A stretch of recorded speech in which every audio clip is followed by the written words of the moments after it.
¿Ya imaginaste presenciar a tu mentor siendo arrebatado a los cielos en un remolino? El joven Eliseo vivió este momento surreal cuando su maestro Elías fue elevado dramáticamente a la presencia de Dios. Un día común se transformó en el episodio más extraordinario de su vida, marcando el inicio de un viaje inesperado. Lo que sucedió inmediatamente después de este evento sobrenatural cambiaría para siempre el curso de la historia de Israel y revelaría el verdadero poder que Dios había depositado sobre este joven profeta. El último día de Elías, el sol nacía sobre las colinas de Israel, pintando el cielo con tonos dorados que parecían presagiar un día diferente de los otros. Elías, el profeta cuyo nombre provocaba temblor entre los adoradores de Baal y cuyas oraciones tenían poder para cerrar y abrir los cielos, caminaba silenciosamente al lado de su discípulo Eliseo. Había un peso en el aire, una solemnidad que ambos sentían, pero que solo Elías comprendía completamente.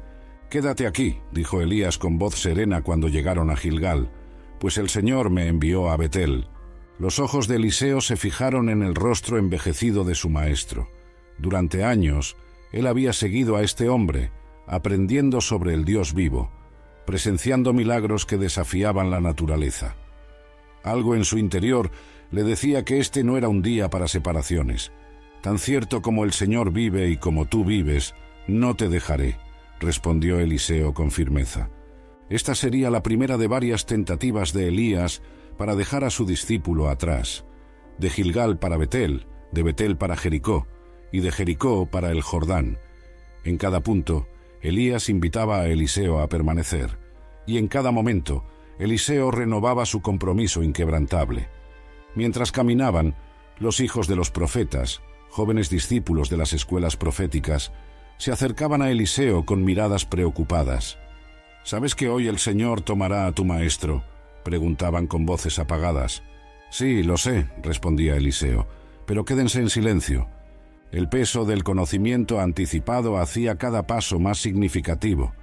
Eliseo observaba las manos callosas de Elías, intentando memorizar cada detalle de aquel que había sido como un padre para él. El viento soplaba suavemente a través de las vestiduras del viejo profeta, un hombre que había enfrentado reyes inicuos, sobrevivido a la sequía, sido alimentado por cuervos y resucitado a un niño muerto. Cuando llegaron al río Jordán, Elías realizó uno de sus últimos milagros terrenales.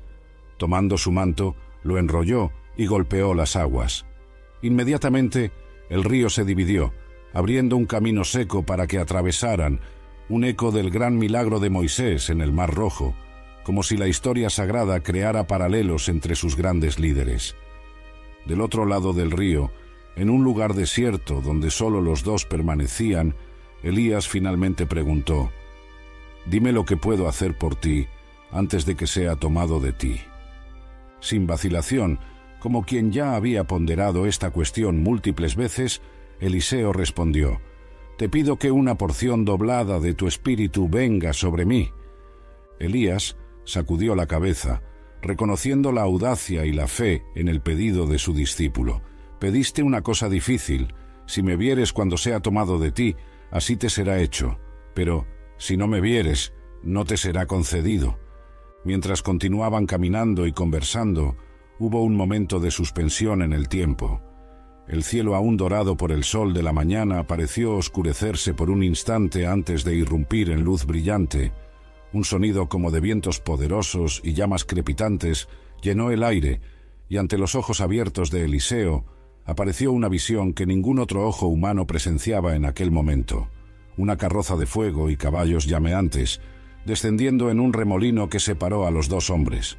mi padre, carrozas de Israel y sus jinetes», gritó Eliseo, mientras veía a su maestro siendo elevado a los cielos, desapareciendo en el infinito. En el silencio que siguió, solo el manto de Elías caído al suelo testimoniaba que aquello no había sido un sueño. El último día de Elías en la tierra había terminado, pero para Eliseo, un nuevo viaje estaba apenas comenzando, un viaje marcado por 3 eventos extraordinarios que sucederían inmediatamente después de esta partida sobrenatural: el manto y la herencia. Eliseo permaneció inmóvil, los ojos fijos en el cielo ahora vacío, intentando discernir cualquier vestigio de la gloriosa carroza que había arrebatado a su maestro. Su respiración estaba agitada, no solo por el choque de la visión sobrenatural, sino por la realización plena de lo que acababa de presenciar. El polvo se asentaba lentamente a su alrededor, y los sonidos de la naturaleza gradualmente retornaban tras el estruendo del remolino divino. Fue entonces que sus ojos se posaron sobre el manto de Elías, caído en el suelo árido. Este simple pedazo de tela, símbolo de la autoridad profética de su maestro, ahora yacía a sus pies como una herencia celestial. Eliseo se acercó lentamente, cada paso cargado de reverencia y temor. Cuando finalmente alcanzó el manto, se agachó y lo tomó entre las manos, sintiendo la tela áspera, aún caliente como si preservara el calor del fuego divino. Este no era un simple tejido. Para cualquier observador casual podría parecer apenas una vestimenta desgastada, pero para Eliseo y para cualquier israelita de aquella época, el manto representaba la identidad y la autoridad del profeta. Cuando Elías había llamado a Eliseo para seguirlo años antes, fue colocando este mismo manto sobre los hombros del joven labrador. «El pedido fue concedido», murmuró Eliseo para sí mismo, apretando el manto contra el pecho. «Lo vi ser tomado. El Señor me concedió una porción doblada del espíritu de Elías». Las palabras de su maestro resonaban en su mente. «Si me vieres cuando sea tomado de ti, así te será hecho». Y él había visto, presenciado la gloria indescriptible de la carroza de fuego, los caballos llameantes, el remolino celestial, el espíritu de Elías, aquella unción divina que permitió que el viejo profeta enfrentara reyes y falsos profetas, que realizara milagros y proclamara la palabra del Señor sin temor, ahora había sido transferido a él en medida doble. Con las manos ligeramente temblorosas, Eliseo desdobló el manto y lo colocó sobre sus propios hombros. El peso del tejido parecía cargado de responsabilidad divina. No era solo un accesorio, sino un símbolo tangible de la primera cosa impactante que sucedió después de la ascensión de Elías, la transferencia oficial del manto profético, la confirmación de la herencia espiritual. Al sentir el manto asentarse sobre sus hombros, una nueva confianza comenzó a fluir por el cuerpo de Eliseo. Era como si cada fibra del tejido le transmitiera sabiduría y autoridad. Las dudas que podrían haber asombrado su mente, ¿seré capaz de continuar el legado de Elías? ¿O cómo podré enfrentar los desafíos que él enfrentó? Parecían disiparse bajo el peso de aquel manto.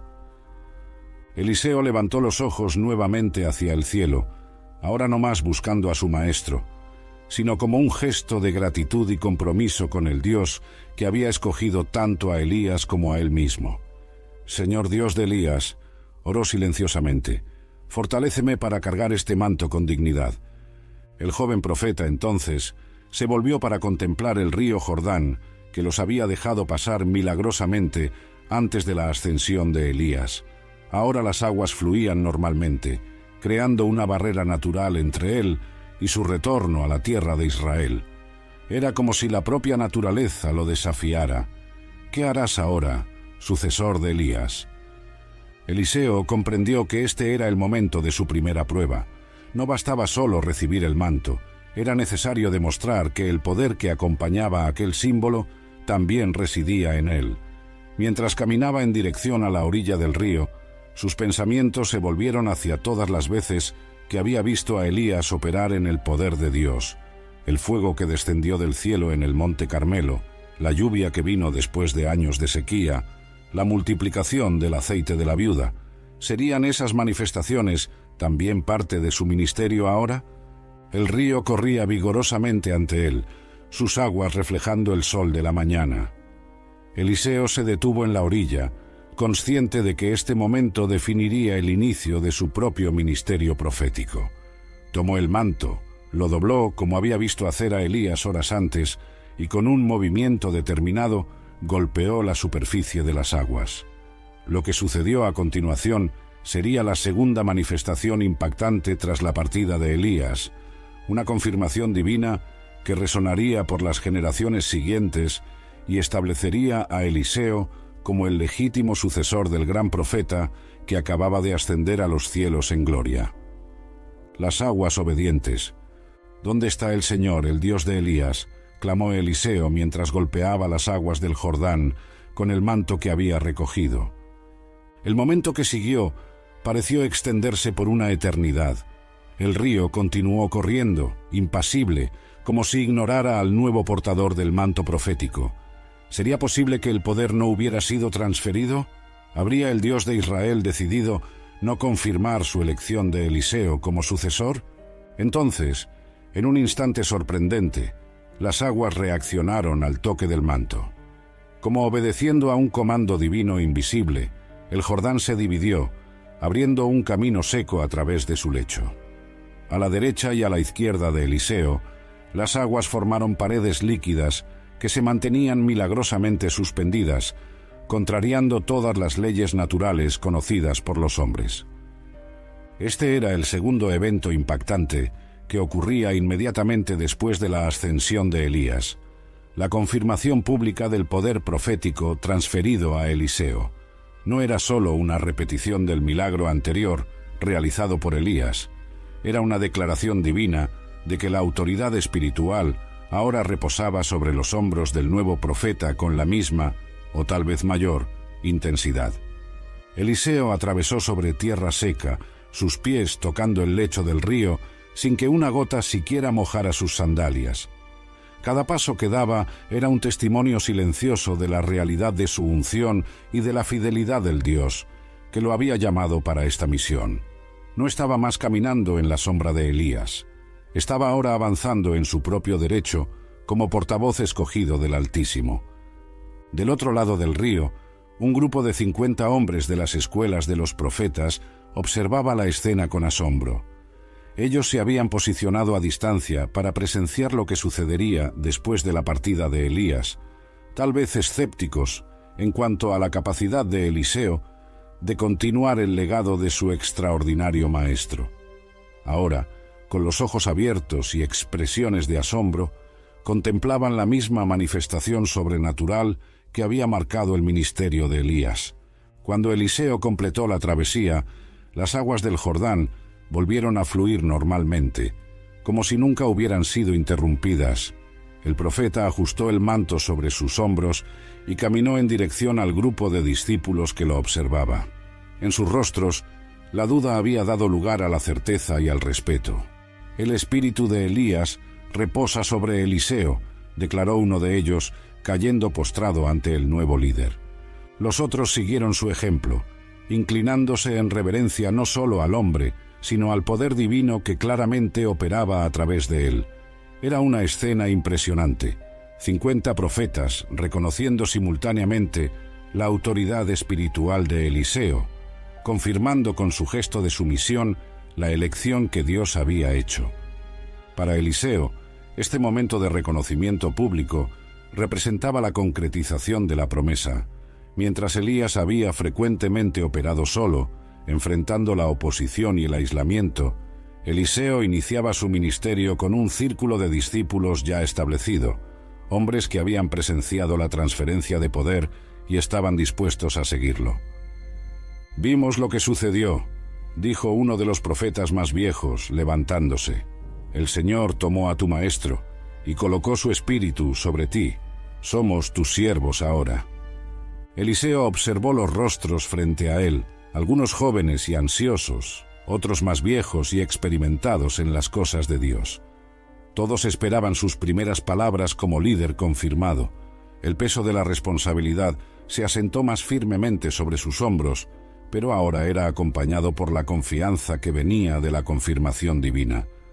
«El Dios de Elías es fiel», respondió Eliseo finalmente. «Él cumple sus promesas y no abandona a su pueblo.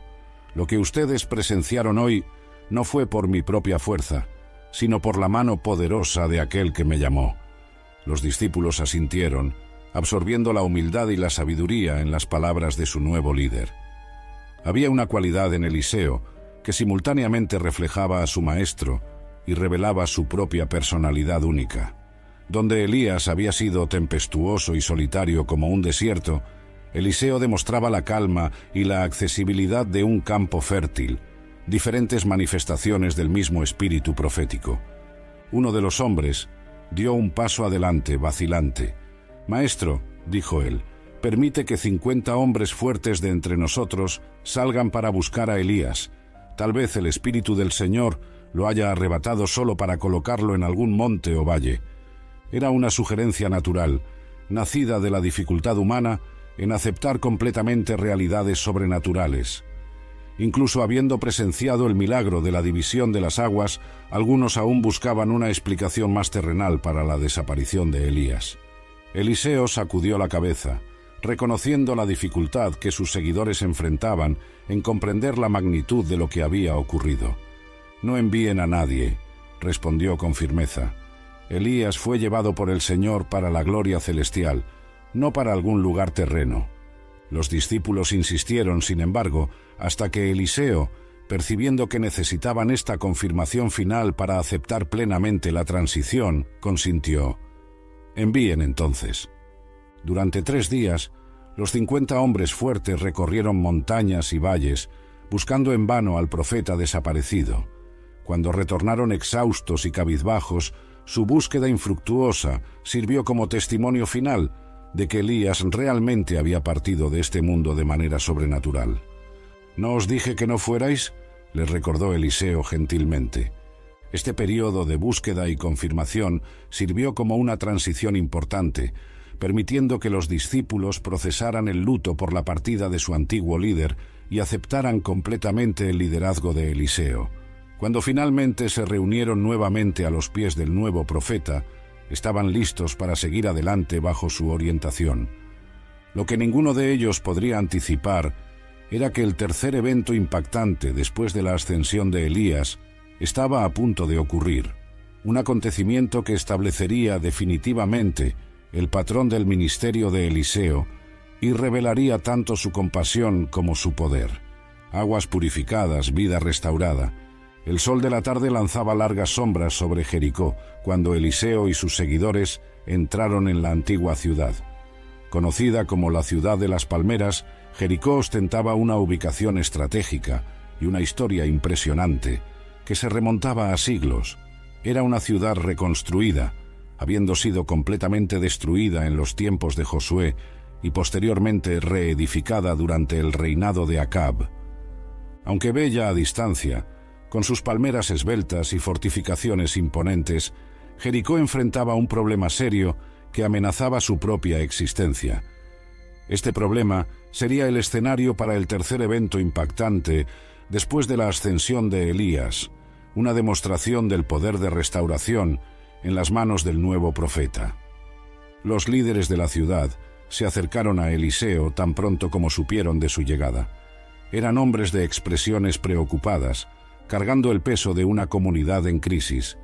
«Ve, la ubicación de esta ciudad es buena, como puede observar mi señor», dijo el principal de ellos, gesticulando hacia las construcciones y el ambiente alrededor. «Pero las aguas son malas y la tierra es estéril». Esta no era una queja trivial.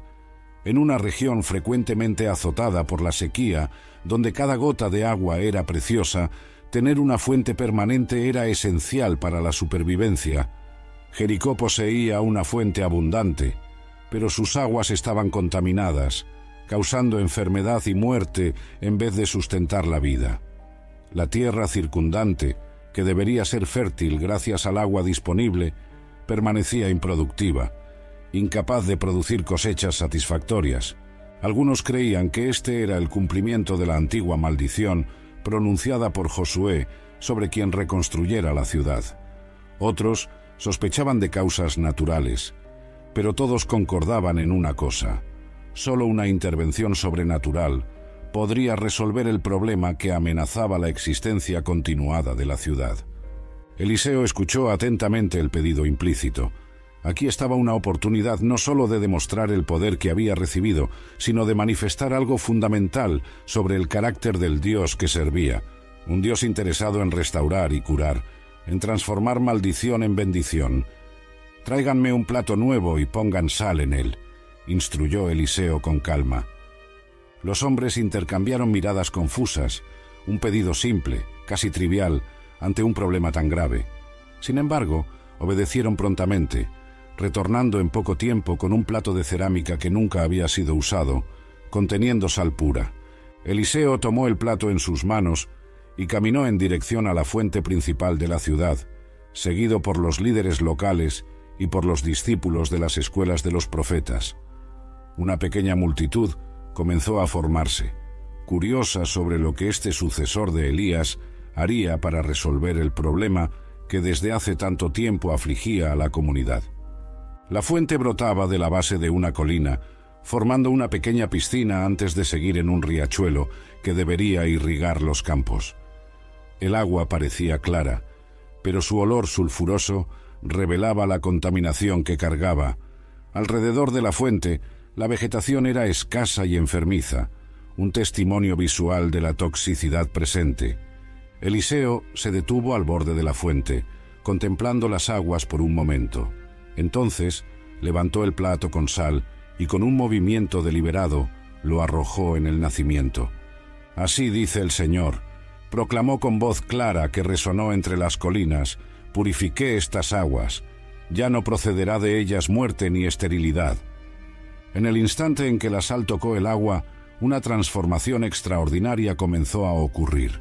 Como ondas en un lago, un brillo suave se extendió a partir del punto donde la sal había sido lanzada, recorriendo toda la extensión de la fuente y siguiendo por el riachuelo.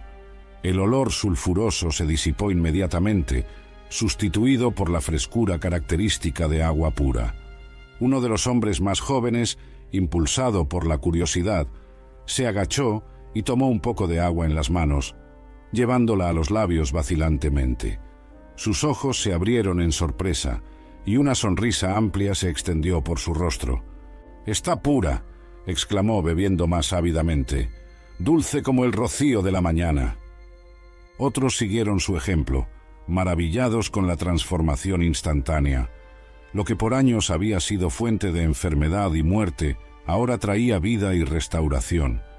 El tercer evento impactante después de la ascensión de Elías se manifestaba plenamente: la purificación de las aguas de Jericó, un milagro que beneficiaría a generaciones. Eliseo observaba la escena con gratitud silenciosa. No era coincidencia que su primer gran milagro público, después de la división del Jordán, fuera un acto de curación y restauración. Mientras el ministerio de Elías había sido marcado frecuentemente por juicios y demostraciones de poder contra los enemigos de Dios, el ministerio de Eliseo comenzaba con un acto de compasión que traería vida a una comunidad entera. «Las aguas fueron purificadas hasta hoy», murmuró uno de los ancianos de la ciudad, conforme a la palabra que Eliseo habló. Esta frase, que más tarde sería registrada en las Escrituras, capturaba la naturaleza duradera del milagro. No era una solución temporal, sino una transformación permanente de la fuente que sustentaba la ciudad.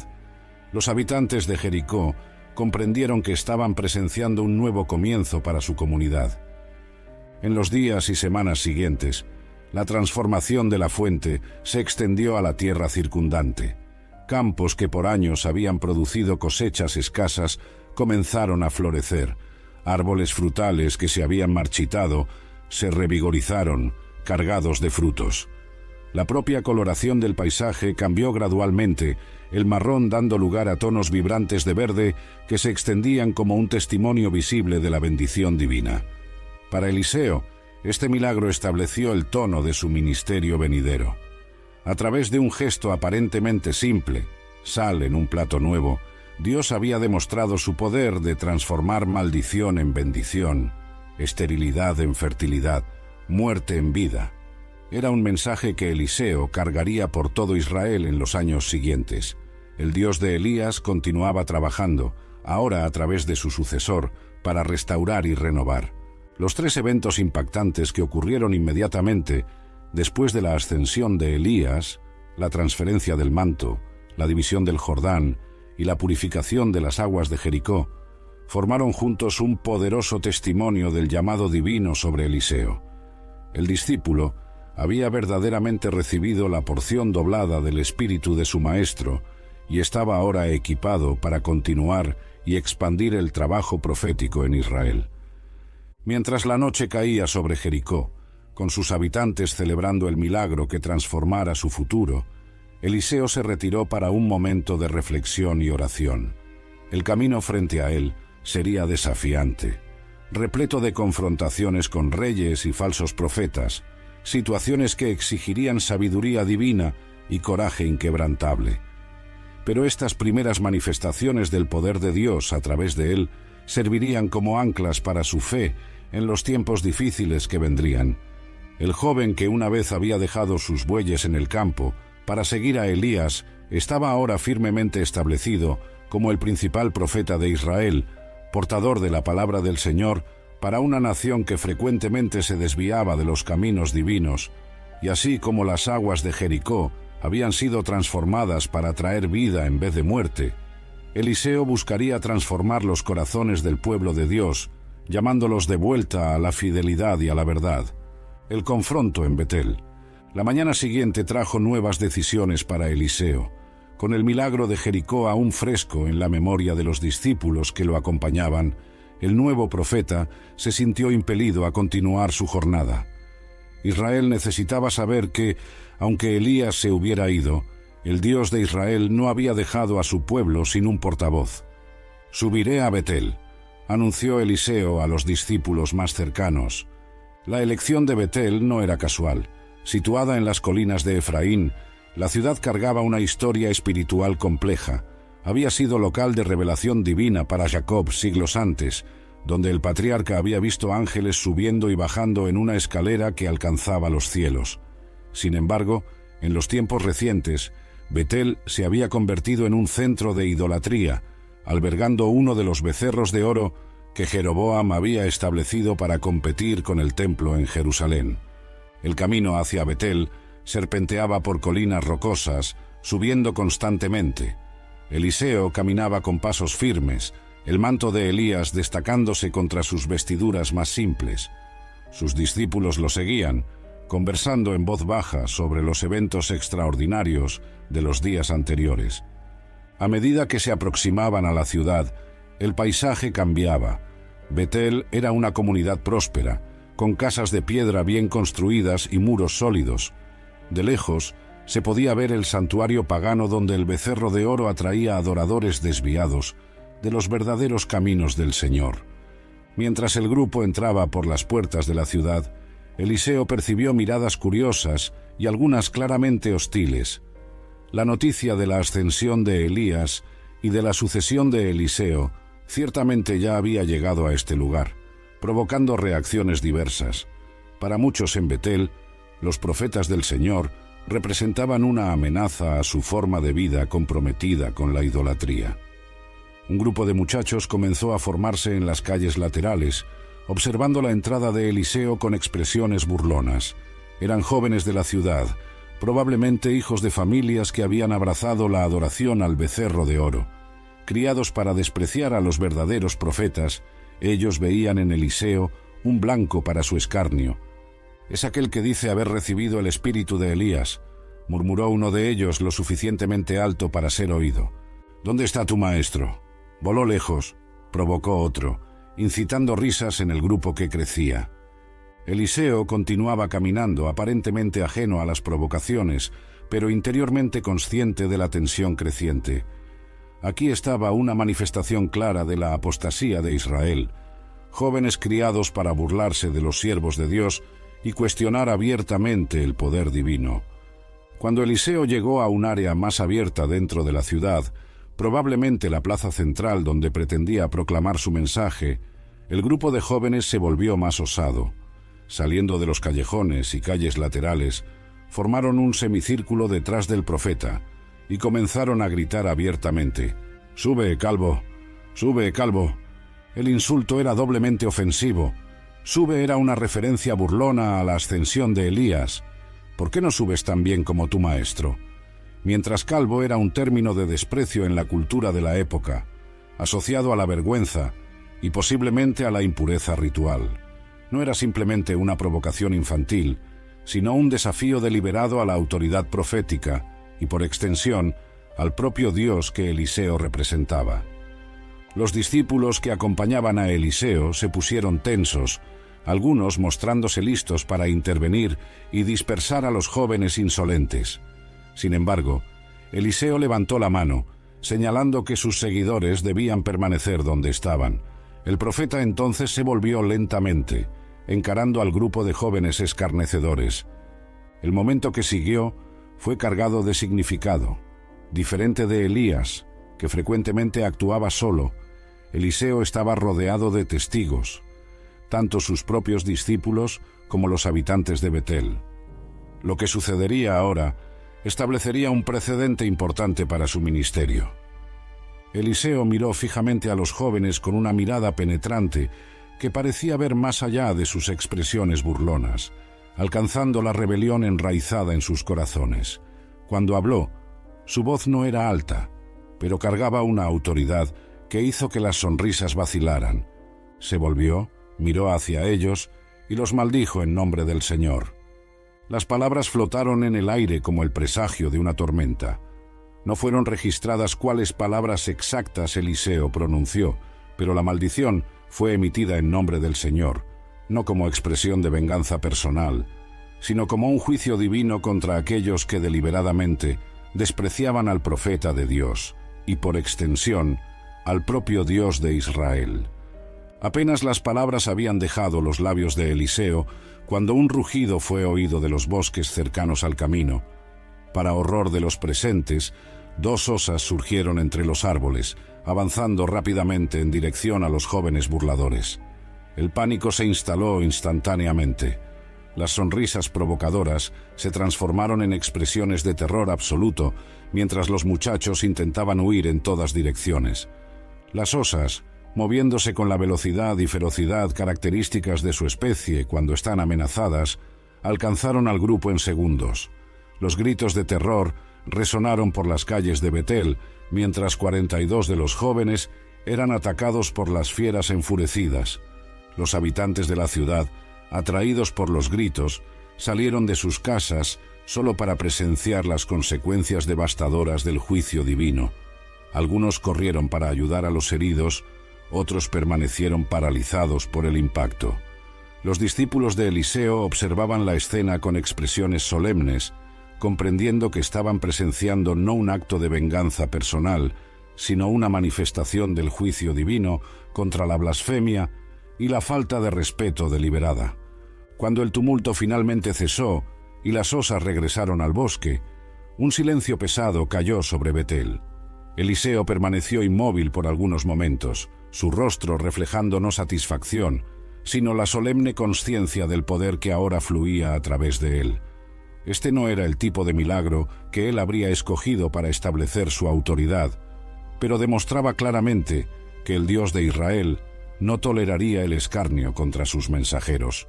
«El Señor no cambia», dijo Eliseo finalmente, dirigiéndose tanto a sus discípulos como a los ciudadanos de Betel, que observaban a distancia.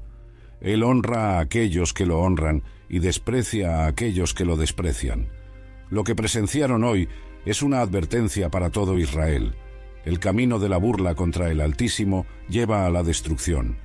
Sin decir nada más, Eliseo ajustó el manto sobre sus hombros y continuó su jornada a través de la ciudad ahora silenciosa. Nadie más osó levantar la voz contra él. El evento sería recordado por generaciones como una demostración clara de que, aunque Elías se hubiera ido, el poder del Dios de Israel permanecía activo a través de su sucesor. Visita al Monte Carmelo. Después de dejar Betel, Eliseo se sintió impelido a visitar un lugar de profundo significado, el Monte Carmelo. Esta montaña majestuosa, proyectándose sobre el mar Mediterráneo, había sido escenario del confronto más dramático en el ministerio de Elías, el desafío a los 450 profetas de Baal, que terminó con fuego descendiendo de los cielos y consumiendo el sacrificio empapado en agua. El viaje hasta el Carmelo exigió varios días de caminata, atravesando el variado paisaje de Israel. A medida que Eliseo y sus seguidores se aproximaban a la imponente montaña, el nuevo profeta sentía una mezcla de reverencia y responsabilidad. Aquí, su maestro había demostrado de forma inequívoca quién era el verdadero Dios. Ahora, él regresaba como el portador del mismo espíritu, enfrentando desafíos semejantes en una nación aún dividida en su lealtad espiritual. ¿Ven aquella ladera?, preguntó Eliseo a los discípulos más jóvenes que nunca habían estado en el lugar. Fue allí que Elías reconstruyó el altar del Señor, usando 12 piedras para representar las 12 tribus de Israel. Fue allí que el agua llenó las trincheras y el fuego del cielo consumió todo, probando que el Señor es Dios. Los discípulos observaban con admiración, intentando imaginar la escena extraordinaria que había ocurrido en aquel mismo lugar algunos años antes. El altar original no existía más, pero algunos vestigios carbonizados aún marcaban el sitio. Eliseo caminó lentamente por el lugar, recordando las historias que Elías había compartido sobre aquel día. Podía casi oír los gritos desesperados de los profetas de Baal, implorando a su Dios inexistente desde la mañana hasta la tarde. «Oh Baal, respóndenos». Y después, el simple y poderoso pedido de Elías: «Señor, respóndeme, para que este pueblo sepa que tú, Señor, eres Dios». Al llegar al punto más alto del lugar del sacrificio, Eliseo se detuvo y contempló el paisaje alrededor. De un lado, podía ver el vasto mar Mediterráneo, sus aguas azules extendiéndose hasta el horizonte. Del otro, las fértiles planicies de Israel, los campos y viñedos que habían sufrido durante la sequía de 3 años y medio, pero que ahora prosperaban nuevamente gracias a la lluvia que vino tras la oración de Elías. «Dios de Elías», oró Eliseo en silencio, «que yo pueda honrar el legado que recibí. No busco repetir los mismos hechos de mi maestro, sino continuar el trabajo de llamar a Israel de vuelta a la fidelidad a ti». Mientras estaba allí, absorto en oración, una sensación de presencia divina lo envolvió tan intensamente que los discípulos, observando desde una distancia respetuosa, notaron un cambio en su postura. Era como si Eliseo estuviera recibiendo instrucciones directas, una confirmación renovada de su llamado. Cuando finalmente regresó al grupo, su rostro brillaba con una determinación renovada. «El Señor confirmó nuestra misión», anunció a los seguidores ansiosos. «Así como Elías enfrentó la idolatría en su tiempo, debemos confrontar el alejamiento de Israel de los caminos divinos. Pero nuestro trabajo no será solo de confronto y juicio. También traeremos curación y restauración a las familias y comunidades que busquen al Señor». Uno de los discípulos más viejos, que había conocido tanto a Elías como a Eliseo, notó algo significativo. «El espíritu de Elías reposa sobre ti, maestro, pero de una forma diferente. Donde Elías era como la tempestad y el fuego, veo en ti la misma autoridad manifestada a través de la curación y restauración, como demostraste en Jericó». Eliseo asintió, reconociendo la sabiduría en la observación. «Servimos al mismo Dios, pero cada siervo recibe instrucciones específicas para su tiempo. Israel necesita no solo ser confrontado en su pecado, sino también reconducido al camino de la vida. Este será nuestro trabajo en los días que vendrán. La noche que pasaron en el Monte Carmelo fue de reflexión profunda y renovación espiritual». Los discípulos compartieron historias que habían oído sobre los grandes hechos de Elías, mientras Eliseo ocasionalmente corregía detalles o añadía perspectivas que solo él, como compañero próximo del gran profeta, podría ofrecer. Al amanecer, Eliseo se levantó antes que los otros y subió nuevamente a la ladera donde el altar había estado. Allí, en silencio, contempló el nacimiento del día, los primeros rayos dorados iluminando el mar distante, la neblina matinal disipándose gradualmente sobre los valles y colinas de Israel. «Un nuevo día comienza», reflexionó, «no solo para la tierra, sino para el ministerio profético en Israel. El manto pasó, pero el Dios que llamó a Elías y ahora me llama permanece el mismo, ayer, hoy y para siempre». Con este pensamiento fortalecedor, Eliseo bajó para reunirse con sus seguidores. Estaba listo para continuar la jornada, llevando la palabra del Señor a un pueblo que frecuentemente se olvidaba de su Dios, pero que nunca era olvidado por él. La viuda y el aceite.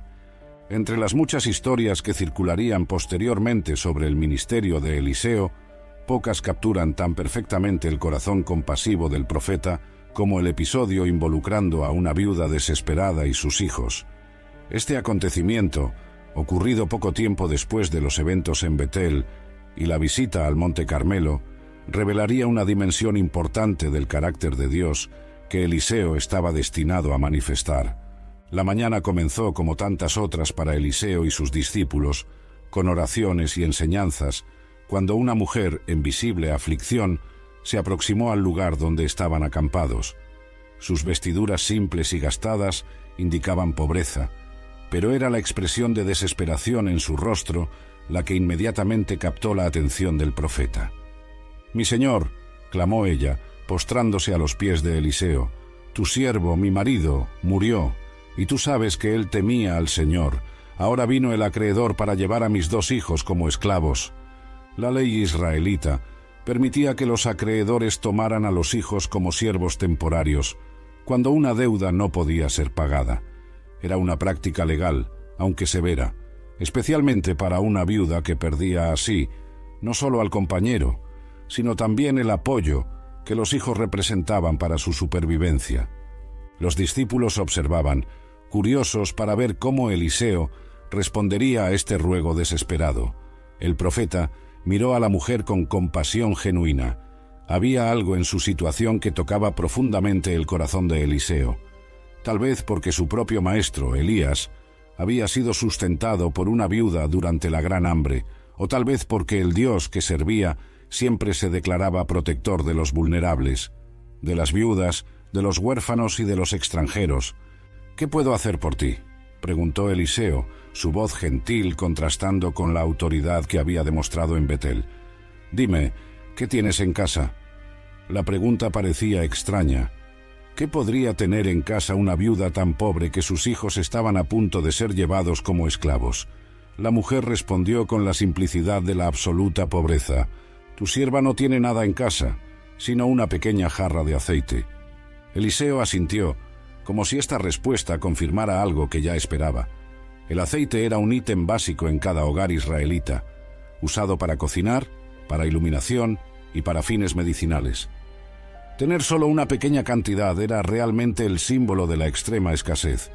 «Ve», instruyó Eliseo, «pide prestadas vasijas a todas tus vecinas, vasijas vacías, no pocas. Después entra en tu casa con tus hijos y cierra la puerta. Derrama el aceite en todas esas vasijas, separando las que se llenen». Los ojos de la viuda se abrieron, divididos entre confusión y esperanza. La instrucción era inusual, pero venía del hombre que, según las historias que circulaban, había purificado las aguas de Jericó y manifestado el poder divino en Betel. Si había alguien en Israel que podría ayudarla en aquel momento desesperador, era este profeta. «Haré conforme dijiste, mi señor», respondió ella, inclinándose en señal de respeto antes de partir apresuradamente. Los discípulos intercambiaron miradas curiosas. Uno de los más jóvenes se aproximó a Eliseo. «Maestro, ¿cómo una jarra de aceite podrá ayudarla con sus deudas?». Eliseo sonrió. «El Señor que multiplicó la harina y el aceite de la viuda de Sarepta para sustentar a Elías durante la hambruna es el mismo Dios que servimos hoy. Observen y aprendan que nuestro Dios cuida de las viudas y de los huérfanos, no solo con palabras de consuelo, sino con provisión tangible». Aquella tarde, la viuda recorrió las casas de sus vecinas, pidiendo prestadas todas las vasijas que pudiesen dispensar. Algunas preguntaron el motivo, otras simplemente dieron lo que tenían, tal vez por compasión, tal vez por curiosidad.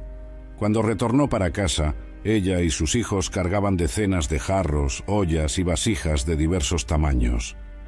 Siguiendo las instrucciones de Eliseo, la viuda cerró la puerta de su modesta habitación, dejando solo a ella y sus 2 hijos en el interior. Con manos temblorosas, tomó su pequeña jarra de aceite y comenzó a derramar su contenido en la primera vasija prestada. Para su asombro, el aceite fluía continuamente, llenando el recipiente hasta el borde. Cuando éste estaba lleno, sus hijos rápidamente lo sustituyeron por otro, y después otro, y otro. El aceite continuaba fluyendo, aparentemente inagotable, de la pequeña jarra original. «Tráeme otra vasija», pidió ella con voz emocionada, cuando un recipiente más se llenó completamente. «No hay ninguna más», respondió uno de los hijos, mirando alrededor del cuarto ahora repleto de vasijas rebosantes de aceite dorado. En el momento en que pronunció estas palabras, el aceite dejó de fluir de la jarra original, no porque la fuente divina estuviese agotada, sino porque no había más recipientes para recibir la bendición. Con lágrimas de gratitud corriendo por el rostro, la viuda se apresuró a retornar a la presencia de Eliseo. Lo encontró aún en el mismo lugar, como si estuviera esperando por ella, consciente del milagro que acababa de ocurrir. «Hice como ordenaste», relató ella, apenas conteniendo la emoción. «El aceite fluyó hasta que todas las vasijas estuviesen llenas». Eliseo asintió, sin sorpresa, pero con evidente satisfacción. «Ve, vende el aceite y paga tu deuda, y tú y tus hijos vivid del resto». La instrucción era clara y práctica. El milagro no era solo una demostración de poder divino, sino una solución concreta para el problema inmediato de la viuda. El aceite, en la economía de la época, era un producto valioso que podría ser fácilmente vendido en el mercado. La cantidad milagrosamente producida sería suficiente no solo para pagar al acreedor y evitar la esclavitud de los hijos, sino para sustentar a la familia en los meses o años siguientes. Mientras la viuda se alejaba, profundamente agradecida y con un fardo visiblemente removido de sus hombros, los discípulos se reunieron alrededor de Eliseo, ansiosos por comprender el significado más profundo de lo que habían presenciado.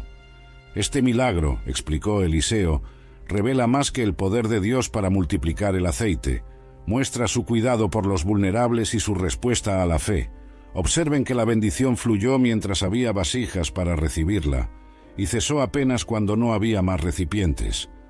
Uno de los discípulos más viejos, de barba grisácea y ojos pensativos, añadió: «Y noté que primero ella necesitó pedir prestadas vasijas vacías, preparándose para recibir antes mismo de ver el milagro acontecer». «Verdad», concordó Eliseo, «la fe no es apenas creer en lo que se ve, sino actuar con base en lo que aún no se ha visto». La viuda colectó vasijas vacías cuando poseía apenas una pequeña cantidad de aceite, un acto de obediencia que precedió al milagro. Otro discípulo cuestionó: «Maestro, ¿por qué el Señor escogió ayudar a esta viuda en particular? Hay muchas en Israel pasando por dificultades semejantes». La pregunta era pertinente y tocaba en un misterio que frecuentemente acompaña a la intervención divina. Eliseo reflexionó por un momento antes de responder. ¿Notaron lo que ella dijo sobre su marido? Él temía al Señor. Esta mujer vino de una familia que, a pesar de las dificultades y de la apostasía generalizada en Israel, se mantuvo fiel al verdadero Dios. El Señor honra a aquellos que lo honran, y su compasión frecuentemente fluye a través de las líneas de fidelidad que atraviesan generaciones. Esta experiencia estableció un patrón importante en el ministerio de Eliseo. Diferente de Elías, que frecuentemente operó en grandes demostraciones públicas de poder contra la idolatría, Eliseo muchas veces trabajaría en el ámbito más íntimo de las necesidades personales y familiares. Su ministerio revelaría un Dios que no solo confrontaba reyes y naciones, sino que se importaba profundamente con el sufrimiento individual de su pueblo. La historia de la viuda y del aceite circularía rápidamente por todo Israel, lado a lado con los relatos sobre las aguas purificadas de Jericó y el juicio en Betel. Juntos, estos episodios pintaban un retrato multifacético del ministerio emergente de Eliseo, un ministerio que combinaba autoridad y compasión, juicio y misericordia, grandes demostraciones públicas e intervenciones privadas de cuidado divino. Y por todo Israel, personas comenzaban a comprender. Aunque Elías se hubiera ido en gloria, el Dios de Elías continuaba a operar poderosamente a través de su sucesor, la Sunamita y la promesa. En la pequeña ciudad de Sunem, localizada en las fértiles planicies de Jezreel, vivía una mujer de considerable influencia y riqueza. Casada con un hombre más viejo y sin hijos, ella había construido una vida de respeto y confort material, pero cargaba silenciosamente el peso de un hogar sin la risa y la alegría que un niño traería. Eliseo, en sus viajes regulares entre varias regiones de Israel, frecuentemente pasaba por Sunem. Durante uno de esos pasajes, la mujer, reconociendo la santidad e importancia del profeta, insistió para que él parara en su casa para una comida. Impresionada con su sabiduría y carácter, ella pronto transformó esta invitación ocasional en un hábito regular. «Veo que este hombre que siempre pasa por nosotros es santo», dijo ella al marido después de varias visitas de Eliseo. «Hagámosle un pequeño cuarto en la terraza, con una cama, una mesa, una silla y una lámpara. Así, cuando venga a nosotros, tendrá donde quedarse». El marido, respetando el discernimiento de la esposa y compartiendo su deseo de honrar al profeta, prontamente concordó. Juntos, prepararon un aposento exclusivo para Eliseo, creando un refugio tranquilo donde él podría descansar durante sus viajes. En la próxima visita, cuando Eliseo vio el cuarto cuidadosamente preparado, quedó profundamente tocado por la generosidad y consideración demostradas. No era apenas un lugar para dormir, sino un santuario cuidadosamente arreglado que mostraba verdadero respeto por su ministerio. «Llama a la sunamita», pidió Eliseo a Giesi, su siervo de confianza que lo acompañaba en sus jornadas. Cuando la mujer se presentó delante de él, Eliseo expresó su gratitud y deseo de retribuir su bondad. «Te has incomodado por nosotros con todo este cuidado. ¿Qué se puede hacer por ti? ¿Quieres que yo hable al rey o al comandante del ejército a tu favor?» La pregunta revelaba la influencia que Eliseo había adquirido, capaz de interceder junto a las más altas autoridades del reino. Era una oferta generosa, protección política o algún favor real que podría beneficiar significativamente a la familia de la mujer. Sin embargo, la respuesta de la sunamita sorprendió al profeta por su humildad y contentamiento. «Vivo en paz en medio de mi pueblo», respondió ella simplemente. No había pedido ninguna solicitud de favores o ventajas. Su hospitalidad para con Eliseo no era una inversión calculada esperando retorno, sino un gesto genuino de honra a un hombre de Dios. Después que ella se retiró, Eliseo continuó reflexionando sobre cómo podría bendecirla. «¿Qué se puede hacer por ella?», preguntó nuevamente, esta vez a Giesi. El siervo, que a través de sus viajes constantes había observado aspectos de la vida de la familia que tal vez el propio Eliseo no hubiera notado, ofreció una perspectiva reveladora. «Ella no tiene hijo y su marido es viejo». Esta observación simple iluminó una necesidad no expresada, un deseo profundo que la mujer cargaba silenciosamente. En una cultura donde los hijos eran considerados la mayor bendición posible, especialmente para garantizar la continuidad del linaje familiar y el cuidado de los padres en la vejez, la ausencia de un heredero era una tristeza profunda, frecuentemente interpretada como una señal de desfavor divino. «Llámala nuevamente», instruyó Eliseo. Cuando la sunamita retornó y permaneció respetuosamente a la puerta, Eliseo hizo una declaración que debe haber enviado ondas de choque a través de su corazón. «Por esta época, el próximo año, abrazarás un hijo».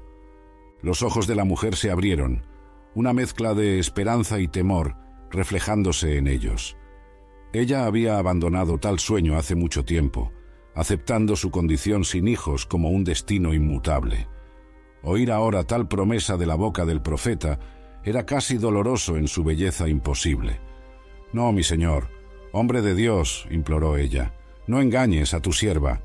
No era incredulidad lo que motivaba su respuesta, sino el miedo de tener su corazón partido si se permitía a sí misma creer en algo tan maravilloso, apenas para ver la esperanza desmoronarse nuevamente. Era más seguro no esperar que esperar y ser decepcionada. Eliseo, sin embargo, se mantuvo firme en su promesa, mirándola con ojos que reflejaban la certeza de quien hablaba palabras divinamente inspiradas. No ofreció más explicaciones o garantías, sabiendo que el tiempo confirmaría la verdad de su declaración. Y así sucedió.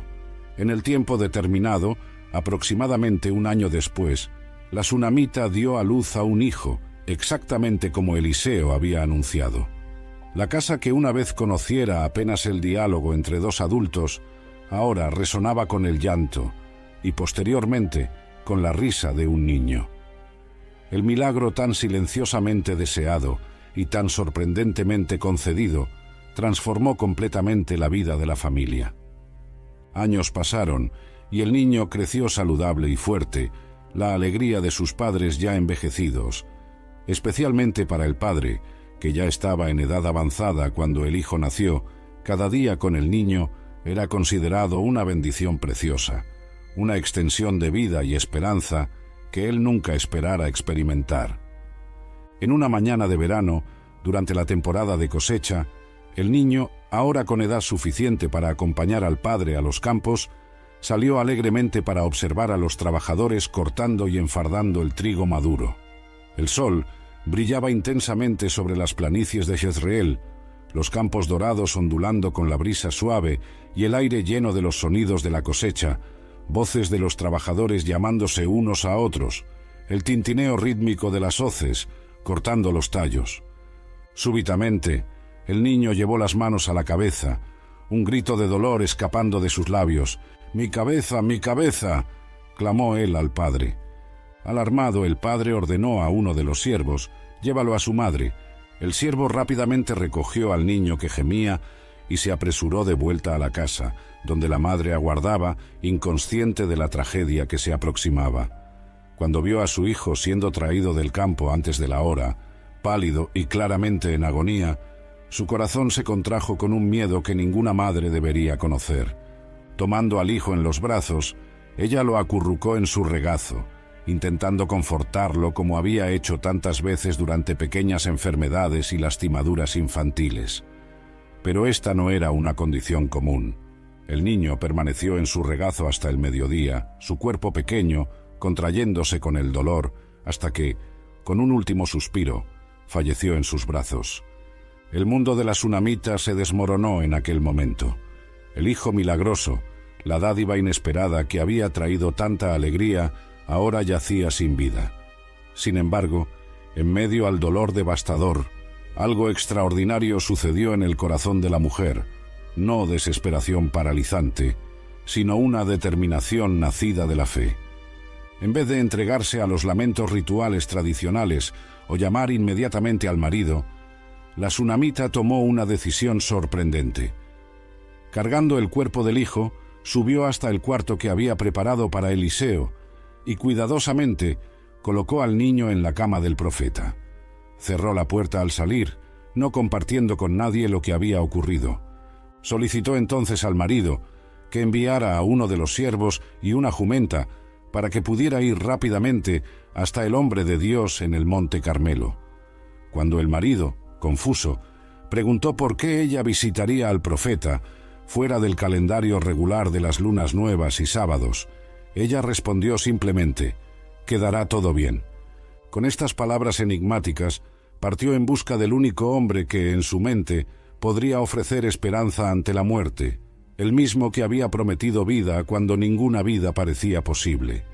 La fe extraordinaria que movió a esta mujer a actuar de esta forma, rehusándose a aceptar la finalidad de la muerte de su hijo milagroso, sería el escenario para uno de los milagros más impresionantes del ministerio de Eliseo, revelando dimensiones del poder divino que pocas personas en Israel podrían haber imaginado. Resurrección en el Monte Carmelo. El viaje de Sunem al Monte Carmelo no era corto. Aproximadamente 32 kilómetros separaban la ciudad de las laderas donde Eliseo frecuentemente se retiraba. Para la sunamita, cada momento de aquel viaje era una batalla contra el tiempo y la desesperación. Mientras la jumenta avanzaba por los caminos sinuosos, la mujer alternaba entre oraciones silenciosas y exhortaciones al siervo para que apresurara el paso.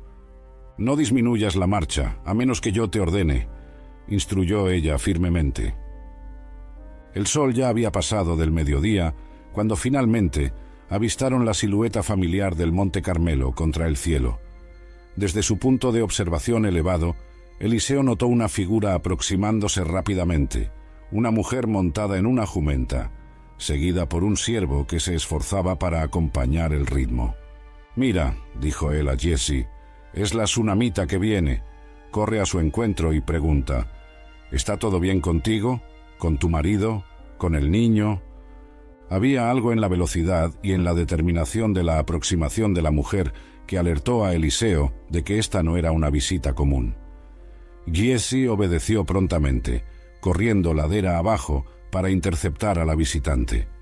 Cuando el siervo de Eliseo la alcanzó e hizo las preguntas de su maestro, la tsunamita respondió simplemente: «Todo va bien». Era una respuesta desconcertante, considerando la urgencia evidente de su jornada, pero revelaba algo profundo sobre su fe. Para ella, bien no significaba la ausencia de problemas, sino la confianza de que estaría bien cuando llegara a la presencia del profeta.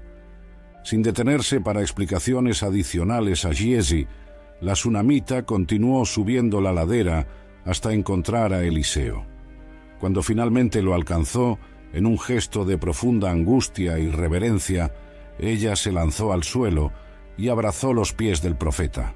Giezi, interpretando mal este comportamiento como una falta de respeto a la dignidad de su maestro, se movió para alejarla. «Déjala», ordenó Eliseo, deteniéndolo con un gesto firme. «Su alma está en amargura, y el Señor me ha ocultado la causa, no revelándome el motivo». Había humildad genuina en estas palabras. A pesar de todos los milagros que había realizado, Eliseo reconocía que su conocimiento era limitado, dependiente de la revelación divina. Ni siquiera él, con todo su poder profético, podía conocer todas las circunstancias sin que Dios se lo revelara. Fue entonces que la tsunamita, con voz embargada por la emoción contenida durante todo el viaje, finalmente verbalizó el pensamiento que la consumía. «¿Pedí yo un hijo a mi señor? No te dije que no me engañaras». Las palabras, aunque pocas, comunicaban todo lo que Eliseo necesitaba saber. El hijo prometido, el milagro concedido, estaba ahora en peligro, o peor. La acusación implícita: «¿No te dije que no me engañaras?», revelaba la profundidad de su dolor. ¿Habría sido mejor nunca conocer la alegría de un hijo que tenerlo apenas para perderlo? Resurrección en el Monte Carmelo. Continuación. Eliseo comprendió inmediatamente la gravedad de la situación. Volviéndose hacia Giezi, dio instrucciones rápidas y precisas. «Ciñe tus lomos, toma mi bastón en la mano y ve. Si encuentras a alguien, no lo saludes. Y si alguien te saluda, no le respondas. Pon mi bastón sobre el rostro del niño». El bastón era un símbolo de la autoridad profética de Eliseo, así como el manto que había heredado de Elías. Enviarlo con Giezi parecía un intento inicial de transmitir poder a distancia, para iniciar el proceso de restauración, antes incluso de que el propio profeta llegara. La tsunamita, sin embargo, no quedó satisfecha con esta solución. «Tan cierto como vive el Señor, y como tú vives, no te dejaré», declaró ella con determinación inquebrantable. Esta respuesta hacía eco de las propias palabras de Eliseo a Elías antes de su ascensión al cielo. La ironía no pasó desapercibida para el profeta. Ahora él era aquel de quien alguien se rehusaba a separarse en un momento crítico. Reconociendo tanto la fe como la determinación de esta mujer, Eliseo se levantó y siguió con ella de vuelta a Sunem. Mientras tanto, Giezi había corrido adelante, siguiendo estrictamente las instrucciones de su maestro para no desviarse con saludos, una orden que enfatizaba la urgencia de la misión. Al llegar a la casa de la tsunamita, subió directamente al cuarto donde el niño estaba acostado en la cama de Eliseo y colocó el bastón sobre el rostro del niño. Esperó por alguna señal de vida, alguna respuesta al poder que el bastón supuestamente transmitiría, pero nada sucedió. No hubo voz ni respuesta, como relataría después. El niño permaneció inmóvil, su cuerpo ya frío con la ausencia de vida. Desconcertado, Giezi retornó apresuradamente para encontrar a Eliseo, que aún estaba en camino, con la madre angustiada. «El niño no despertó», informó él, la confusión evidente en su voz. Cuando finalmente llegaron a la casa, Eliseo subió solo al aposento. El escenario que encontró era exactamente como Giezi había descrito: el niño acostado en su cama, inmóvil, sin señales de vida. Cerrando la puerta tras sí, aislándose del resto de la casa y de las miradas ansiosas, Eliseo se preparó para uno de los momentos más intensos de su ministerio.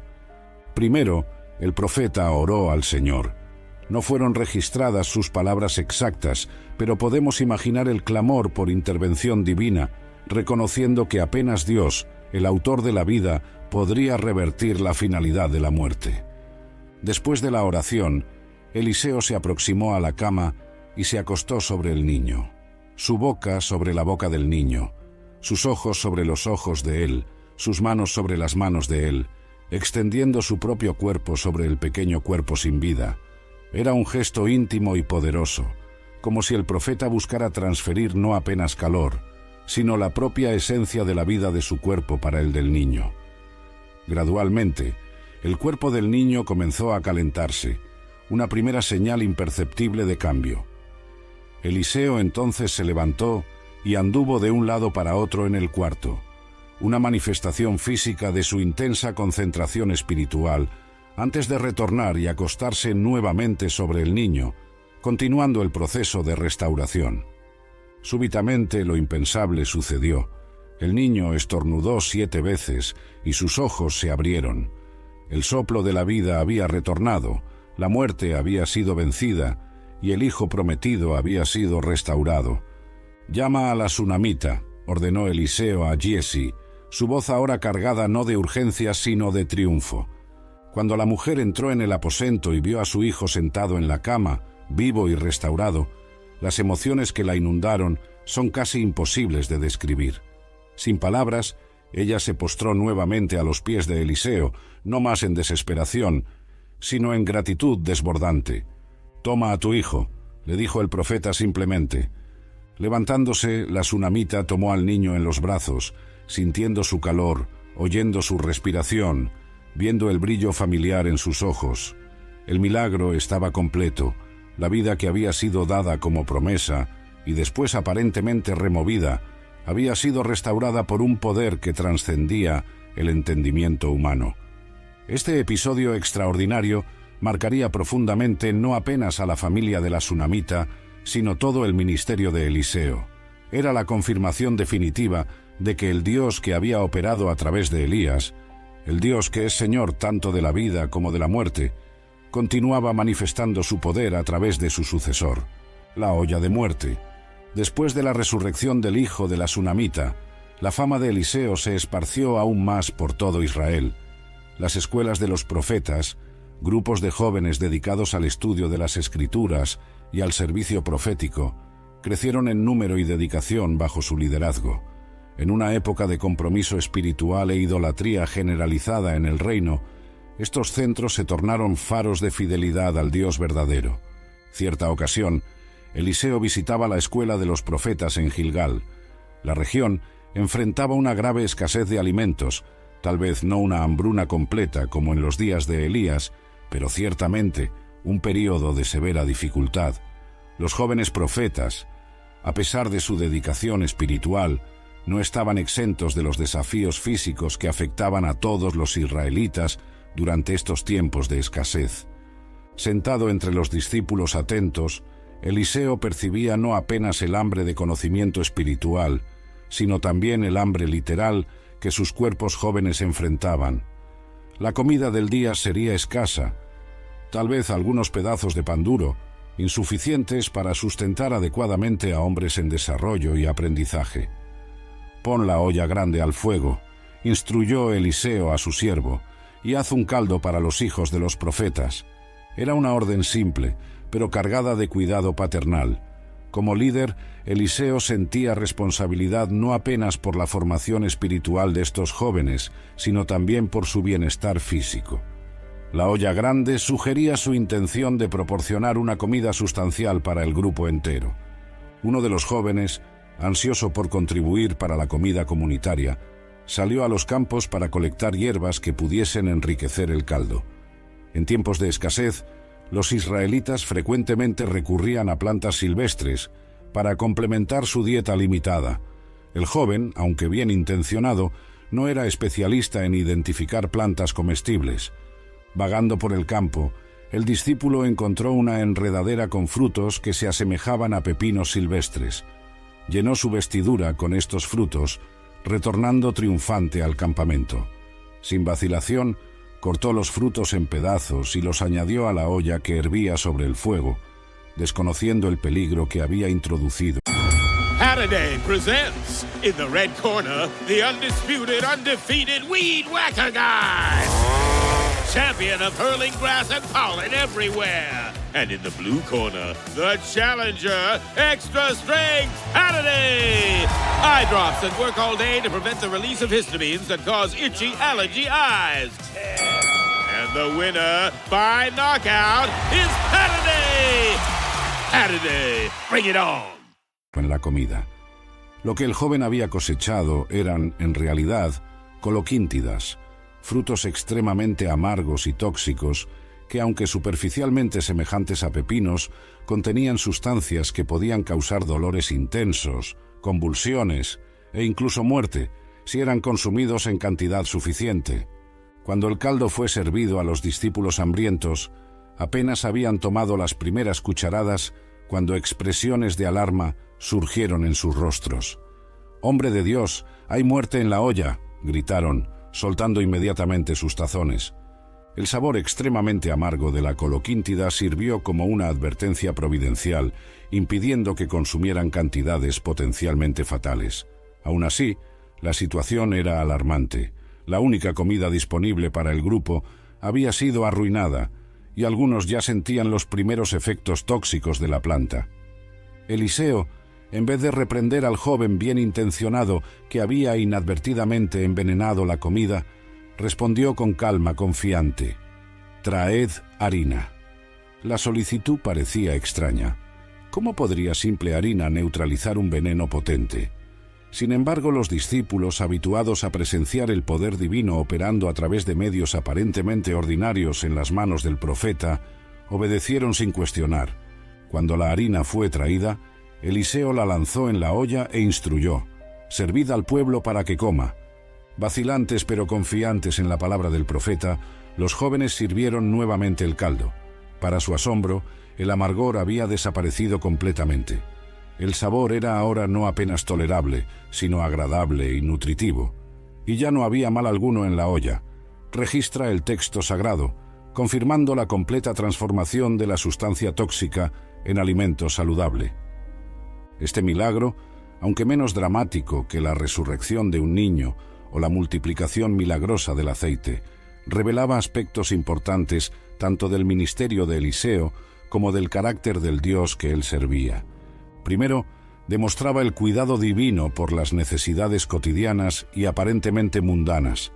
El Dios de Israel no estaba preocupado apenas con grandes cuestiones teológicas o confrontaciones dramáticas contra la idolatría, sino también con el hambre física de jóvenes dedicados a su servicio. Segundo, ilustraba cómo Dios frecuentemente opera a través de medios simples y ordinarios, un puñado de harina, para realizar transformaciones extraordinarias.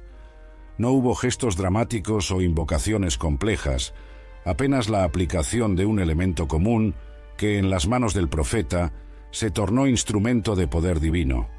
Tercero, ofrecía una poderosa metáfora para el propio ministerio profético.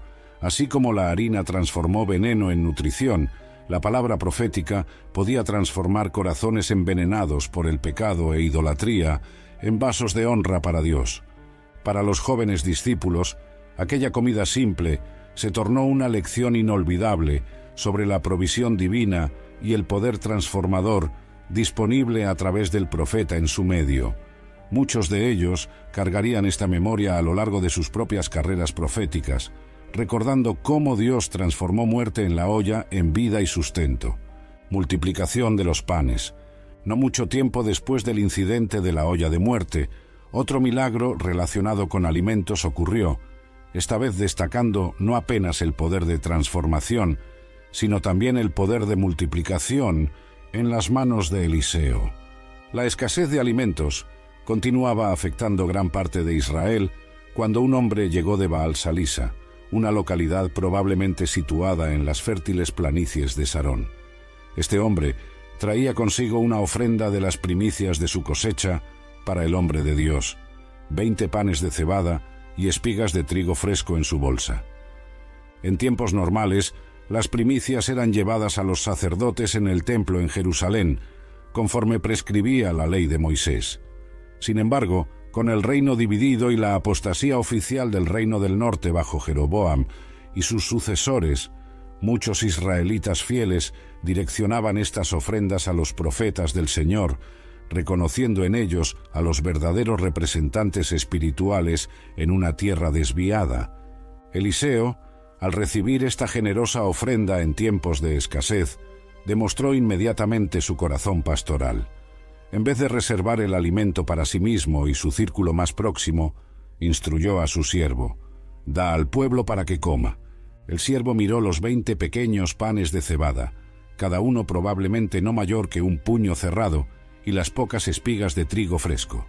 Después volvió la mirada hacia la multitud de aproximadamente 100 hombres de las escuelas de los profetas que se reunían alrededor de Eliseo para instrucción y orientación espiritual.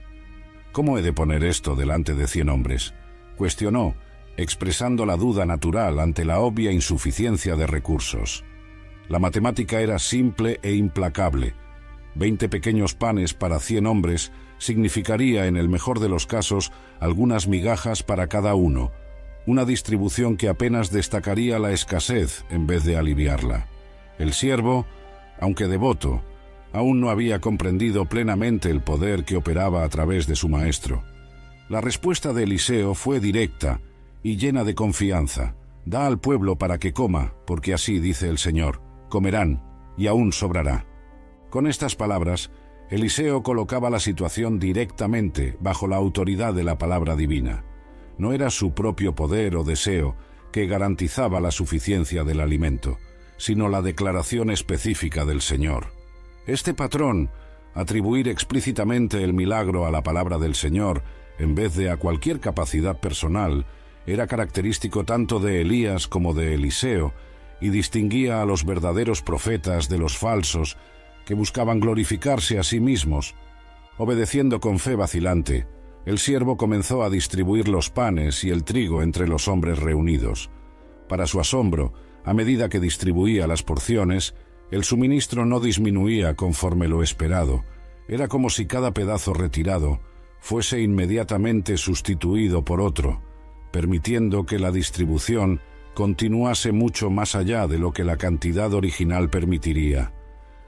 Cuando todos los 100 hombres habían comido hasta saciarse, no apenas probado, sino verdaderamente satisfecho su hambre, aún había alimento sobrando, exactamente como el Señor había prometido a través de Eliseo. Comieron y aún sobró, conforme a la palabra del Señor. Este milagro, aunque narrado de forma concisa en las Escrituras, cargaba ecos significativos del pasado y prenuncios del futuro. Recordaba la provisión milagrosa de maná para los israelitas en el desierto durante el Éxodo, cuando Dios transformó la escasez extrema en suministro abundante día tras día. Hacía eco del milagro realizado para la viuda de Sarepta en los días de Elías, cuando un puñado de harina y un poco de aceite sustentaron a 3 personas durante toda la hambruna, nunca agotándose. Y, más notablemente, prefiguraba los milagros de la multiplicación de los panes que Jesucristo realizaría siglos después, alimentando multitudes de 4.000 y 5.000 personas a partir de recursos igualmente escasos. Para los discípulos que presenciaron y participaron de esta comida milagrosa, la experiencia reforzaba verdades fundamentales sobre el Dios que servían. Él era un Dios de abundancia, capaz de suplir más allá de las necesidades, incluso en tiempos de escasez generalizada. No solo alimentaba, sino satisfacía, y no solo satisfacía, sino proporcionaba excedente. Era un Dios que honraba la generosidad, multiplicando la ofrenda del hombre de Baal Salisa para beneficiar a muchos más allá de su intención original. Y era un Dios que continuaba operando en la historia de Israel, mismo en tiempos de desvío nacional, sustentando a aquellos que permanecían fieles a su llamado. Para Eliseo personalmente, Este milagro representaba una confirmación más de la realidad que experimentaba diariamente. El mismo poder que había operado a través de Elías ahora fluía a través de él, capacitándolo para continuar y expandir el ministerio profético en Israel. Y para nosotros, que leemos este relato milenios después, la historia permanece como un testimonio poderoso de la fidelidad divina en proveer para su pueblo y de la importancia de compartir generosamente, incluso cuando los recursos parecen insuficientes, pues en las manos del Señor lo poco puede tornarse mucho y la escasez puede transformarse en abundancia. La recuperación del hacha. Entre los muchos episodios que marcaron el ministerio de Eliseo, pocos ilustran también su interés por las necesidades cotidianas de personas comunes, como el incidente del hacha prestada. Este acontecimiento, aunque más modesto en escala que otros milagros, revela aspectos importantes del carácter tanto del profeta como del Dios que él servía. Las escuelas de los profetas habían crecido significativamente bajo el liderazgo de Eliseo. En cierto lugar, posiblemente Jericó o Gilgal, el espacio donde se reunían se volvió inadecuado para acomodar a todos los discípulos. Reconociendo esta necesidad, los jóvenes profetas se acercaron a Eliseo con una propuesta práctica. El lugar en que habitamos en tu presencia es demasiado estrecho para nosotros. Permítenos ir hasta el Jordán, donde cada uno de nosotros tomará una viga, y allí haremos un lugar para habitar. El pedido revelaba tanto la naturaleza colectiva de la comunidad profética como su disponibilidad para el trabajo manual. Estos no eran apenas estudiantes de textos sagrados aislados de la realidad práctica. Eran hombres dispuestos a construir con las propias manos el espacio necesario para su desarrollo espiritual. «Id», respondió Eliseo aprobando el plan. Uno de los discípulos, demostrando especial consideración, añadió: «Dígnate a venir con tus siervos». Había en este pedido un reconocimiento de la importancia de la presencia y orientación de Eliseo, incluso en tareas aparentemente mundanas. «Iré», concordó el profeta, demostrando su disposición para participar no solo de la enseñanza espiritual, sino también del trabajo práctico al lado de sus discípulos. El grupo se dirigió entonces a las márgenes arboladas del río Jordán, donde árboles adecuados para construcción crecían en abundancia. Cada hombre escogió un árbol y comenzó el arduo trabajo de derribarlo y preparar las vigas necesarias para la nueva edificación. Durante este trabajo ocurrió un accidente. Mientras uno de los jóvenes profetas golpeaba vigorosamente un árbol con su hacha, la hoja de hierro se soltó del mango y cayó directamente en las aguas profundas del Jordán. «¡Ay, mi señor!», exclamó el joven en desesperación, volviéndose hacia Eliseo. Era prestada. Esta exclamación aparentemente simple revela mucho sobre el contexto y el carácter del joven. Primeramente, indica que herramientas de hierro eran valiosas y no fácilmente accesibles a todos. El hierro, aunque no tan raro como en los primeros días de Israel, aún era un metal precioso, especialmente cuando forjado en herramientas funcionales como hachas. Más importante, la angustia del joven demostraba su integridad. No era apenas la pérdida material que lo afligía, sino la responsabilidad moral implicada. El hacha pertenecía a otra persona que confiaba en él lo suficiente para prestársela. En una cultura que valoraba profundamente el honor y donde préstamos y obligaciones eran cuestiones de seriedad moral, fallar en devolver un ítem prestado representaba una falla de carácter, no apenas un perjuicio financiero. Eliseo respondió a la aflicción del joven con una pregunta simple: ¿dónde cayó? Cuando el discípulo indicó el lugar donde el hacha había sumergido, Eliseo realizó un gesto que, a primera vista, parecía tan simple como enigmático. Cortó un pedazo de madera y lo lanzó precisamente en el lugar indicado. Lo que sucedió a continuación desafió todas las leyes naturales conocidas. El hierro, que por su propia naturaleza debería permanecer en el fondo del río, flotó a la superficie como si fuese tan ligero como la madera que Eliseo había lanzado. «Levántalo», instruyó Eliseo calmamente. El joven, aún asombrado por lo que presenciaba, extendió la mano y recogió la hoja de hierro que flotaba contrariando todas las expectativas. El hacha prestada había sido milagrosamente recuperada, y la obligación moral del joven profeta podría ser cumplida. Este episodio, aparentemente simple, carga significados profundos cuando es examinado en el contexto más amplio del ministerio profético. Primero, demuestra que a los ojos de Dios y de su profeta, incluso las preocupaciones aparentemente pequeñas y mundanas de personas comunes son dignas de atención divina. El Señor del universo, que creó los cielos y la tierra, no consideraba por debajo de su dignidad preocuparse con un hacha prestada y la conciencia afligida de un joven discípulo. Segundo, el milagro ilustra cómo Eliseo, diferente de su maestro más solitario y austero, frecuentemente operaba en contextos comunitarios, respondiendo a las necesidades cotidianas de aquellos que lo rodeaban. Su ministerio no era caracterizado apenas por grandes confrontaciones o declaraciones dramáticas, sino también por el cuidado pastoral demostrado en situaciones aparentemente insignificantes. Tercero, la inversión física representada por el hierro flotante ofrecía una poderosa metáfora para el propio ministerio profético. El poder de Dios, a través de sus siervos, podía revertir situaciones aparentemente imposibles, hacer que lo pesado se tornase ligero, transformar pérdidas en recuperación, desesperación en esperanza.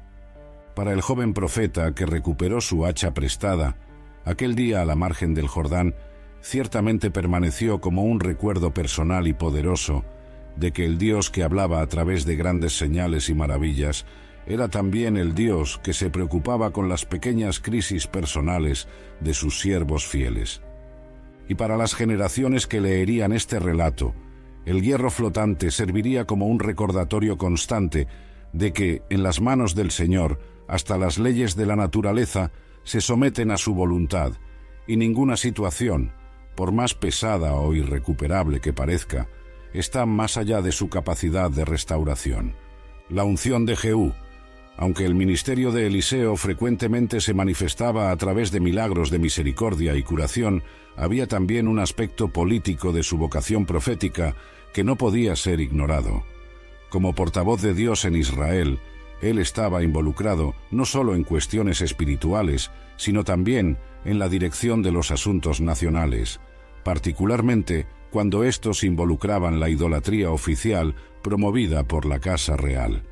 La dinastía de Acab y Jezabel había establecido firmemente la adoración a Baal como religión oficial del Reino del Norte, persiguiendo violentamente a los verdaderos profetas del Señor y llevando a Israel a profundidades de apostasía sin precedentes.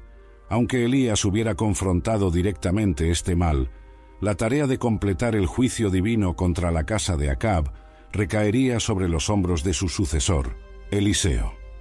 El momento para este juicio finalmente llegó durante el reinado de Joram, hijo de Acab, que continuó las prácticas idólatras de su padre, aunque con menos intensidad que sus predecesores. Israel estaba entonces involucrado en conflictos contra Hazael de Siria, y el rey Joram había sido herido en la batalla, retirándose a Jezreel para recuperarse. Eliseo, reconociendo que el tiempo determinado por Dios había llegado, llamó a uno de los jóvenes profetas de su escuela y le dio instrucciones específicas. Ciñe tus lomos, toma este vaso de aceite en la mano y ve a Ramot Galaad.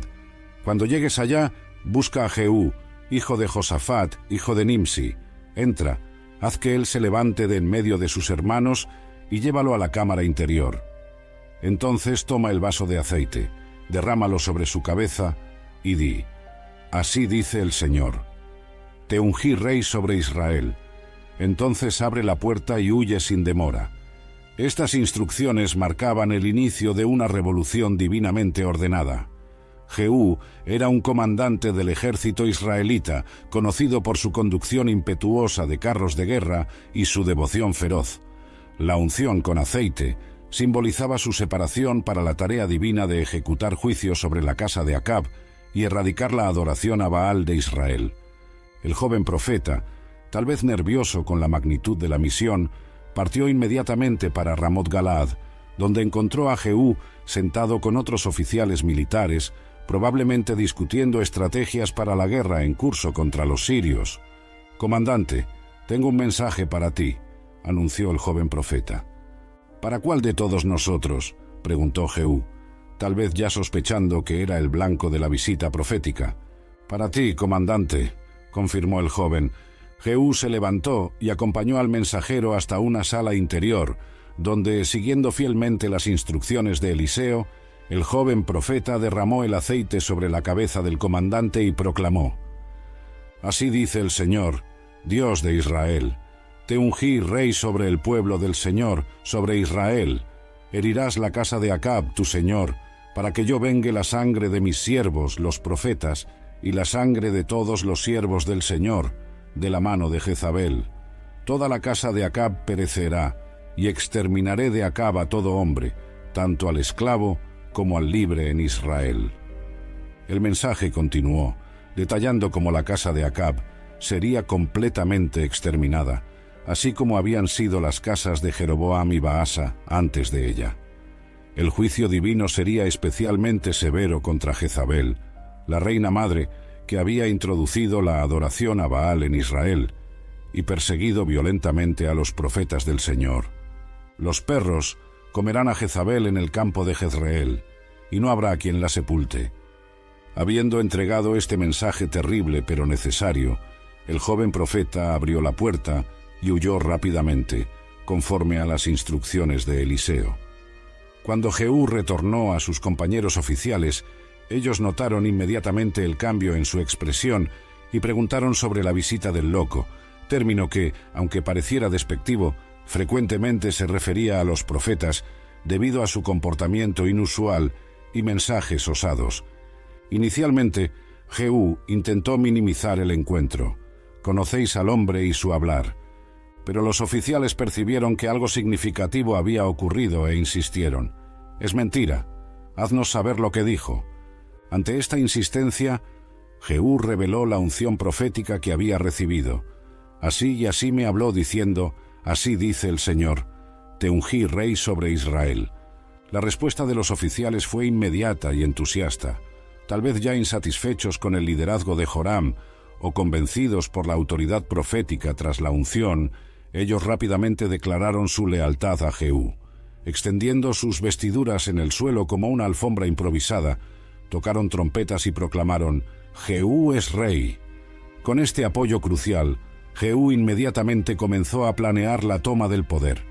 «Si es este vuestro deseo», dijo a los oficiales, «entonces que nadie salga de la ciudad para dar noticias en Jezreel». Montando en su carro, Jehú partió para Jezreel, donde Joram se recuperaba de sus heridas, acompañado por Ocozías, rey de Judá, que había descendido para visitarlo. La velocidad y determinación con que Jehú conducía su carro eran tan características que el vigía en Jezreel, avistando la comitiva a la distancia, lo identificó inmediatamente. El modo de guiar parece como el de Jehú, hijo de Nimsi, porque guía furiosamente. Los eventos que siguieron cumplieron precisamente las profecías pronunciadas a través de Elías y ahora reiteradas por medio de Eliseo. Jehú mató a Joram con una flecha que atravesó su corazón. Lanzó su cuerpo en el campo que había pertenecido a Nabot, la misma tierra que Acab había tomado injustamente tras el asesinato de su propietario, un crimen por el cual Elías había anunciado juicio. Ocozías de Judá también fue mortalmente herido mientras intentaba huir. Cuando Jehú entró en Jezreel, Jezabel, la archienemiga de los profetas del Señor, intentó intimidarlo comparándolo con Zimri, un usurpador anterior que había reinado apenas 7 días. Pero su destino ya estaba sellado. La orden de Jehú fue breve: «Arrojadla abajo». Algunos eunucos obedecieron, lanzando a Jezabel desde la ventana del palacio. Su sangre salpicó la pared y los caballos, y Jehú deliberadamente pasó con su carro sobre su cuerpo. Cuando más tarde envió hombres para sepultarla, una concesión a su estatus como hija de rey, encontraron solo su cráneo, los pies y las palmas de las manos. El resto había sido devorado por los perros, exactamente como Elías había profetizado. En los días siguientes, Jehú metódicamente eliminó a todos los descendientes de Acab, los adoradores de Baal y los sacerdotes de aquel falso Dios, cumpliendo así completamente la misión para la cual había sido ungido a través del profeta enviado por Eliseo. Aunque los métodos violentos de Jehú puedan parecer perturbadores para sensibilidades contemporáneas, en el contexto de la teocracia israelita representaban la ejecución del juicio divino contra la idolatría que había corrompido a la nación y llevado a la persecución y muerte de muchos fieles al verdadero Dios. Para Eliseo, este episodio marcaba el cumplimiento de una tarea que había comenzado con su maestro, Elías. La unción de Jehú no fue apenas un acto político, sino el cumplimiento de una misión divina para purgar a Israel de la influencia corruptora, de la adoración a Baal y de la dinastía que la había promovido tan vigorosamente. Y para el pueblo de Israel, los eventos dramáticos que siguieron a la unción de Jehú sirvieron como un poderoso recordatorio de que, aunque Dios pueda ser paciente, su juicio contra el pecado eventualmente llega, muchas veces a través de instrumentos humanos como Jehú, que, a pesar de sus propias fallas, servían al propósito divino en momentos específicos de la historia. Adobe Acrobat, your new foundation. Use PDF spaces to generate a presentation. Grab your docs, your permits, your moves. AI levels up your pitch, gets it in a groove. Choose a template with your timeless cool. Come on now, let's flex those tools. Draft, design, deliver, make it sing. AI builds the deck so you can build that thing. Do that, do that, do that with Acrobat. Learn more at adobe.com/do-that-with-Acrobat. En el desarrollo de estos acontecimientos, Eliseo permaneció en un segundo plano, no participando directamente en la revolución política que había iniciado a través de la unción profética. Este patrón, de influenciar eventos nacionales significativos sin necesariamente estar presente en su centro, fue característico de gran parte de su ministerio, reflejando su comprensión de que el profeta era el mensajero, no el protagonista de la obra divina en la historia de Israel. Los últimos años de Eliseo. Los años avanzaron, y Eliseo, que había comenzado su ministerio como un joven labrador llamado por Elías, ahora era un hombre anciano, respetado y a veces temido por todo Israel. Su cabello y barba, otrora oscuros, se habían emblanquecido con el pasar de las décadas, pero su espíritu permanecía vigoroso y su conexión con Dios inquebrantable. Durante todo su ministerio, que se extendió por aproximadamente 60 años, Eliseo presenció el reinado de varios monarcas en el reino del norte: Joram, Jehú, Joacaz y ahora Joás. Había aconsejado reyes, confrontado idolatría, alimentado a los hambrientos, resucitado a los muertos y orientado a incontables discípulos en las escuelas de los profetas. Las historias de sus milagros circulaban no solo en Israel, sino también en las naciones vecinas. Ahora, sin embargo, el cuerpo del profeta sucumbía gradualmente al peso de los años. Una enfermedad, posiblemente la misma que eventualmente lo llevaría a la muerte, debilitaba sus fuerzas físicas, aunque su espíritu profético permanecía tan agudo como siempre. Joás, rey de Israel en aquel tiempo, recibió noticias sobre la salud deteriorada del viejo profeta. A pesar de no ser un rey particularmente fiel a los caminos del Señor, Joás reconocía la importancia estratégica y espiritual de Eliseo para la nación. En un gesto que mezclaba preocupación genuina y cálculo político, el rey decidió visitar al profeta moribundo. Cuando entró en el cuarto donde Eliseo reposaba, el contraste debe haber sido notable. El joven monarca en sus vestiduras reales, frente al profeta debilitado en su lecho. Sin embargo, el verdadero poder en la sala no era medido por fuerza física o posición, sino por la presencia del Espíritu de Dios que había reposado sobre Eliseo por tantas décadas. Al ver el estado debilitado del hombre, que había sido una fuerza tan poderosa en Israel, Joás no consiguió contener una exclamación emocional: «Padre mío, carros de Israel y sus jinetes». Estas palabras exactas habían sido pronunciadas por el propio Eliseo cuando Elías fue arrebatado al cielo en un remolino tantos años antes. Era un reconocimiento de que el verdadero poder militar de Israel, su carro y caballería, no residía primariamente en sus ejércitos físicos, sino en la presencia y orientación profética que garantizaba la protección y bendición divinas. La exclamación de Joás revelaba su comprensión, al menos parcial, de que estaba a punto de perder no solo a un consejero anciano, sino una defensa espiritual de la nación más poderosa que muchos batallones de soldados. Eliseo, incluso en su lecho de enfermedad, percibió una oportunidad final para cumplir su papel profético. Instruyó al rey: «Toma un arco y flechas». Cuando Joás trajo los ítems solicitados, Eliseo colocó sus manos, debilitadas por la edad pero poderosas en significado simbólico, sobre las manos del rey. «Abre la ventana que da para el oriente», ordenó el profeta. La dirección no era arbitraria. El oriente apuntaba hacia Siria, nación que había sido un antagonista constante de Israel durante muchas décadas y que continuaba representando una amenaza significativa. «Dispara», instruyó Eliseo cuando el rey había posicionado el arco. La flecha cortó el aire, volando por la ventana abierta en dirección al territorio sirio. «Esta es la flecha de la victoria del Señor, la flecha de la victoria contra Siria», declaró Eliseo con autoridad profética. «Herirás a los sirios en Afec hasta consumirlos». Esta primera parte del encuentro simbolizaba la certeza de la victoria que Dios concedería a Israel contra su enemigo histórico.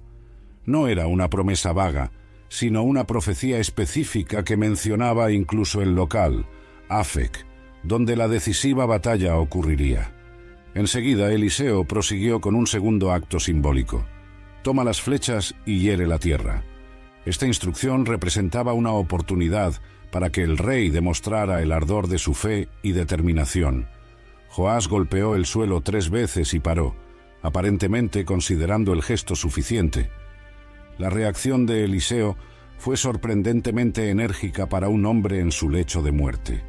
Se airó contra el rey exclamando: «Deberías haber herido 5 o 6 veces, entonces herirías a los sirios hasta consumirlos. Ahora, sin embargo, solo 3 veces herirás a los sirios». Este momento final de censura profética revelaba tanto la persistente autoridad espiritual de Eliseo como la tibieza de la respuesta de Joás. El profeta entendía que el acto simbólico tenía consecuencias reales. Cada golpe representaba una futura victoria contra Siria. La interrupción prematura de Joás reflejaba una fe vacilante y una determinación incompleta que limitarían el alcance de la liberación que Israel experimentaría. Poco tiempo después de este encuentro, Eliseo falleció, cerrando una vida extraordinariamente larga e impactante al servicio del Dios de Israel. Fue sepultado con honores en una tumba adecuada a alguien de su estatus espiritual. Sin embargo, incluso tras su muerte, el poder que había operado a través de Eliseo se manifestó de forma notable en un último e impresionante milagro. Conforme registran las Escrituras, aproximadamente un año después del fallecimiento del profeta, una incursión de saqueadores moabitas perturbó un funeral que ocurría en las proximidades de su sepultura.